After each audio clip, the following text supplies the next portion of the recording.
Okay, should we get going? Yeah?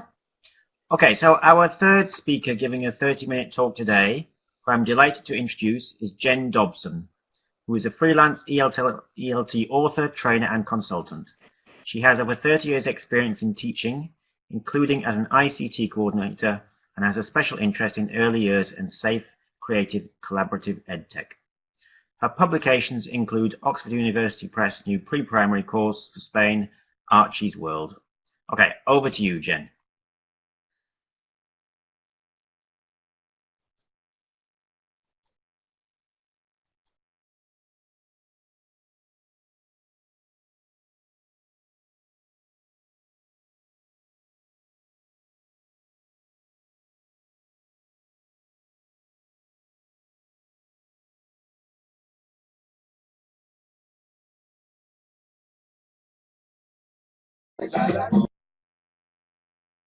Is this better? Yep. Yes. Okay. Sorry, I didn't have the audio turned on. That'll be the tech coordinator's speciality. So I was saying thank you to the YLTSIG for having me here today. Perhaps if you could please type in the chat box just while I'm going to give a brief introduction about the photo you can see in the first title slide. What does that say to you? Does that say anything to you? And in the meantime, what I will say is, first of all, what I'm not a researcher into technology. What I am is an educator with a great love of technology and also a love of teaching early years. The title of this talk is Tech No Fears. I don't know if you see, and that could have been Techno Fears. I sort of change it around. And what I would say is working on this has really raised quite a lot of questions for myself, which I will talk about as we go along. Sorry, I'm looking at the chat box. I'm going to add 2 particular links today, which Sinem's going to help me add. But I would like to say is there's a Pinterest board which will have all the information from today on it, which Sinem's just put. If you're not on Pinterest, you might have to join to go on it, but everything is there, and there's a QR code at the end, which takes you to the same link. So if we move on to the next slide, thanks for some comments about the swimming comments here. Yes, thank you. Okay, here's my first slide. Helen, thank you for this. Here's a committee volunteer. I think all of you would agree with this. If you take a quick look at this, this is from Helen's Twitter account, and I love this quote. I think we all agree with this, and I think, as Carol would have said in her first plenary, talking about holistic children, children learn holistically through play, and there is no doubt about that. I don't think anyone who works with tech, nobody would doubt that there is any substitution about playing. Thanks, Helen. So, to continue, I thought I'd look at what is technology. So I'm going to give you a minute to read this.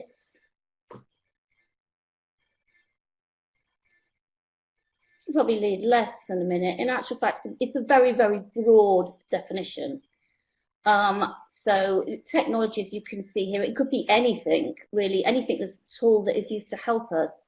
So for the sake of this discussion today, I'm going to call tech as, we're going to define it as digital technology and the use of screens, because I think that is really what we're talking about with young learners. So in this talk, this is what we'll be looking at throughout the talk. Again, I'd prefer that you read this than me read it out. Thanks, Sinem. I asked Sinem to put it there because when I looked at it earlier, it didn't quite come up very clearly. So these are what we're going to go through. And I'm going to have a little moment at the end to evaluate digital education, or please excuse the missing L there, tools. Okay, one of the reasons about the United Nations goal number 9 is about innovation, and I believe that to foster innovation and bridge the digital divide, as educators we have a very important role to play in ensuring that this is done responsibly. So, why use technology in early years? In the YLTSIG blog, which I'm going to refer to, which has got some excellent material in it, which I'm going to refer to a few times during this talk, Barbara Hoskin-Sakamoto gives several ideas in the blog about using technology in the primary classroom. And if you see below, these are some of the ones that I felt were also useful, that particularly stood out to me. Sinem, if you could possibly post the link. Yeah, okay, you'll see that, thank you Sinem, she's posted this link to Sue Palmer's plenary session called Toxic Childhood. This is absolutely brilliant, this plenary. So I would say the one thing possibly at this talk is if you go away and watch this, thank you. I think David possibly put it up for me. The link is also at the end of the flyer for my talk today in the YLTSIG. It really will give you some amazing insights. And the questions I thought here, a lot of Barbara's comments were also useful for early years.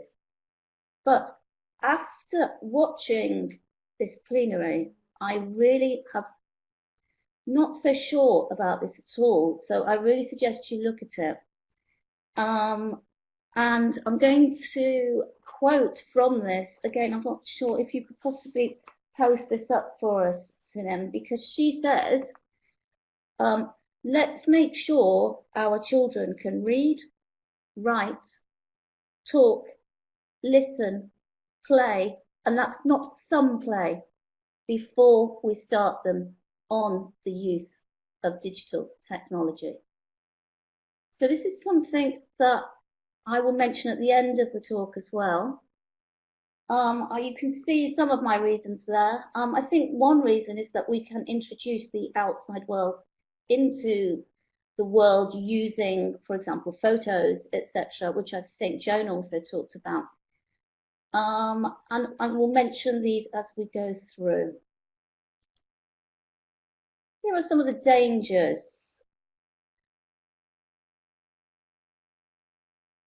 If you look at the first one, here we're talking about the lack of play. And then the second one, this is, I'm going to put a second link here, which is extremely worrying in the chat box.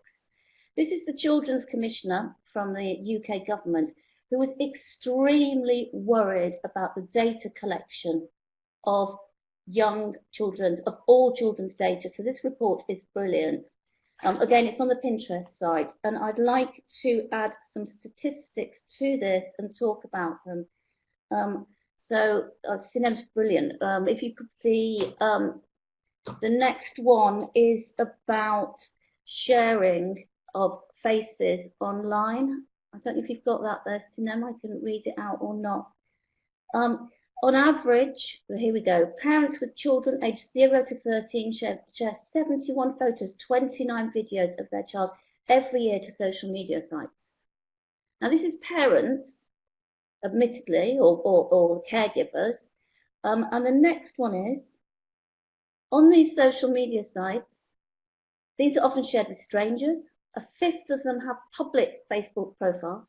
Over half of their parents are Facebook friends with people they do not even really know. And if we continue, Barclays suggests information shared by parents online will lead to 2/3 of the identity theft committed against young people. And how is this done? Only 3 pieces of information are needed: name, date of birth, and address. So if you put the name of your child and a birthday of the child, and we know your address, somebody knows your address, it's very easy for somebody to take your identity. This is also about the tracking on apps young people are using. Talking Angela is one of those cat apps where they play with one of those children's cats. It has 16 different tracking devices. And finally, which I'm going to talk to later, Class Dojo, which has 12,000 word privacy policy. That's difficult to steer your way through, and shares data with 31 other organisations. This is behavioural. This is the behavioural app, which is, I believe the statistics, it's 70% of UK schools use it. And I'm actually going to talk about it, but it's a behavioural management app, which I will talk about later. So those are some of the extreme worries. I do suggest you look at that site. It's very, very worrying. And so, but a lot of this is home use, if you look at point 3 on this slide. So as professionals, we're educationalists, so our situation is slightly different. And we need to be very sensitive about how we use any technology. Here, sensory overload, I think, is something that I see in class. Sometimes children, if you're using a site like a YouTube song, you can see that some of them are slightly overwhelming for the children. So let us move on to, here's some things you can do in education. Again, on the YLTSIG blog, on the child protection site, you can see something on online safety and some use of acceptable use policies. And there's also a blog that I wrote about more creative ways of showing children's work without using children's faces. And if you look at Article 36 there, you will see that it's from the United Nations Rights of the child-friendly document. So, age-appropriate pedagogies. Early years and primary are obviously very different, but I think we also need to look at the ranges within early years, because you can't just lump everybody together in one group. A 3-year-old is very, very different to a 5-year-old in all the following ways that you can see below. And I think there's another link. If there's another link there, Michelle, can we copy that and come back to that on the Class Dojo? The link that I'd like to put up now is the development milestones. Every child is unique, but the milestones can sometimes help us to look at these the differences between them as a rough guide in our work. Another thing that I think is quite important is that we can use images for our teaching materials. For example, the image above is a place in Spain where I live, which might be more representative of houses, so it can look at our local culture. And also we can look at materials that are current, inclusive and representative, and we can make sure we add them to our work when we're choosing what images to show children. Okay, to move on, what I'd now like to look at is some of the some materials available. And the first one I'm going to look at is classwork. So we're going to evaluate some of these tools. You will see what it is. The advantages are that children have very good character identification with their class mascot, their class puppet, or if they're using a class, the main character, if they're using a course book. And some course books now have some excellent classwork if you're lucky enough to be able to use them. So in that sense, they're safe. I've actually find them very good collaboratively, because children can work together to solve a puzzle, and it's very good on classroom management skills where they all take turn, which is a bit of a surprising thing to come out of classwork, I believe. Some of them now have apps for parents to become caregivers to use at home, and they should already have been adapted slightly for the ages, ideally. What you will notice about these, they tend to be regional or published for global markets, so they might not be as representative of your local culture, or you might want to look outwards to make them more inclusive. Those are considerations. The other consideration I would say is that I've sometimes seen some teachers just tend to shove on the classware and just leave it there. So I think you need to make sure that the training, that the technology is creative and useful. People just aren't using it as substitution for the course book.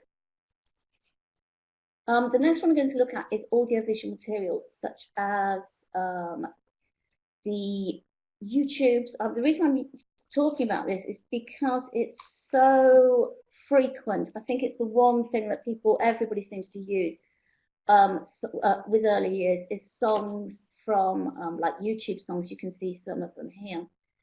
It does give extra exposure to the language outside of the class. You can make them more creative, I think, by pausing them, elicit what's happening, make stories from them.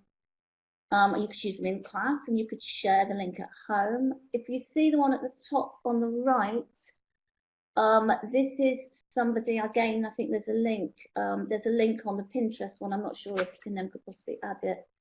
This is called, Mr. Tumble, Something Special. He does some lovely stuff, with children with special needs. They all appear on his videos, and he does signing. So you can choose, there's quite a rich choice of this. However, age. I think there's several different cognitive things and socio-emotional things that you might need to consider. For example, with gross motor skills, a lot of them have dancing and things that you would follow. So the actions, something like 0, 5, 10, which is a counting one, is quite complicated and got quite a lot of sensory overload. So I think you tend to have that with the older ones, whereas something like one little finger might be better for the younger ones, or Incy Wincy Spider. Also, if you look at Row, Row, Row Your Boat, which is quite a nice gentle one, I think for the younger ones, you'd be looking at more gentle for emotional development and looking at things that could be quite scary for them. You know, you'd need to be quite careful, sensitive with your choice here. Another thing I would say is safety. You might want to use YouTube Kids, the app, and take off ad blockers. Sometimes some strange adverts come up, and also there's a danger at home that the students might go, children might go off away from the link. And I'm looking at the time here. This is a jigsaw tool. This is one of my favourite tools, and you can take photos and screenshots of work to make a jigsaw. So here, for example, with primary, you could add pieces of writing, whereas with younger learners, you'd adapt it as needed. For example, adapt the number of pieces for the ages. Here I was talking about click and grab. Thank you. Right, this is Class Dojo, which we mentioned before. Now, I don't use it as it has behavioural content on it, so the parents can find out how their children are getting on class. I never use that. I don't like behavioural management scales at all, really, personally. But what I do like is a window to the class. Though, as we saw before, the comments about Class Dojo. So here, for example, it means the caregivers can see what is happening. You can send quick photos. It can be translated. And here I would say, if you're going to use this, think about setting anything up with one class first as an experiment and considering the time you have available to do this. So finally, one of my favourite uses is the magic of technology. So here are some apps. I'm going to talk first about the the one, this here was a video that I made of me opening up one of the course puppet, and I showed the children the video of coming out of the box, and then I actually produced the box, and they thought that was amazing.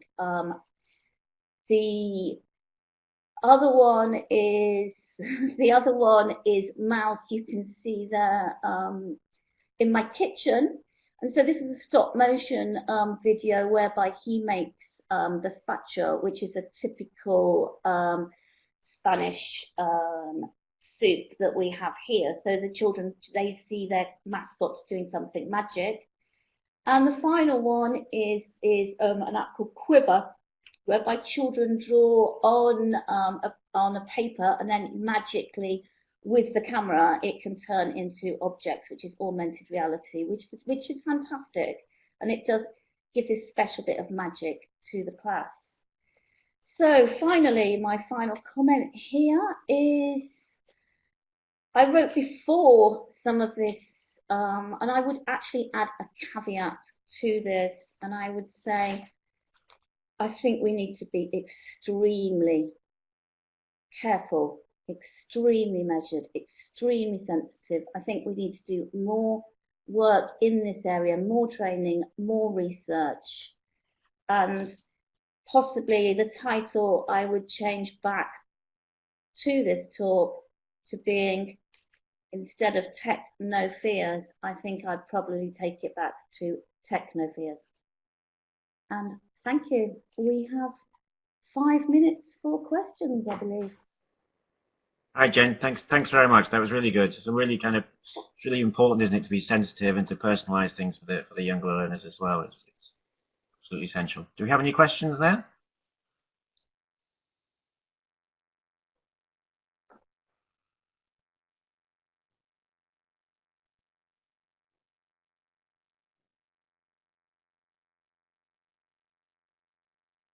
A nice, quiet 5 minutes.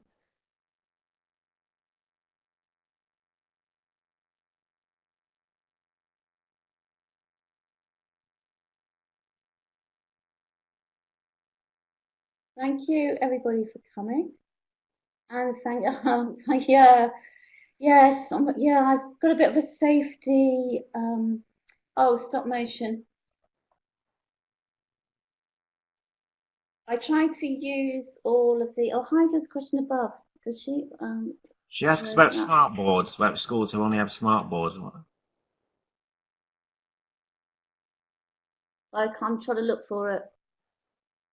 The question is, what do you think about schools who only have smart boards? Only have smart boards? Yeah. Well, you don't only have a smart board. I mean, what do you mean you only have a smart board? You've got paper, and you've got, you've got, you're talking about another board. I would, yeah, I think possibly having the projector on for a long space of time is one of the dangers that is not being looked into either. So I would try and get the school to get maybe a smaller board to try and get another board put up in the room. Is what we did when we sort of, in the school I was at, we changed to smart boards. A lot of teachers wanted a second board up. I don't think it has to be a massive board, but yes, I would certainly, there's ways of using the projector. Take the projector to standby mode, turn it off, and yeah, also, I mean, the whole thing, a lot of teachers tend to leave them on too long. I think it's very important to take off the projectors. That's not just for early years, I think that's in all cases. Mm-hmm, mm-hmm. And for eco policies too. Okay, I think Rebecca had a question there. Did the children make something with the stop motion? No. I think no. I think that's why I tried to put that they did something Quiver where I used the camera. I think that's why I tried to put that the teacher, a lot of these things the teacher would do at home and then take into class, because with what you can do is older students can make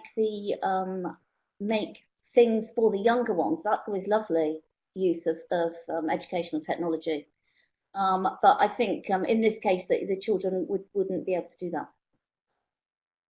So it's a question of the teacher deciding that this would be a really nice thing to do, and it's worth it, especially if you've got something you're going to use again and again. Mm-hmm, mm-hmm. Yeah, that's kind of why I tried to put on the slides where and who, that the teacher would be doing it. Perhaps it's not clear enough. Okay.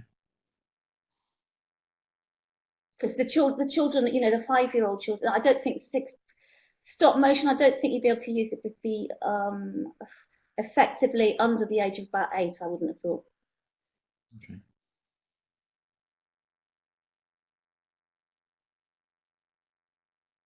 Okay, I think we've got a few more comments coming through. Oh yes, yep. In the plenary that Sue did, yeah. I really recommend that plenary. I mean, I think Sue says 10 times better anything that I would have said today.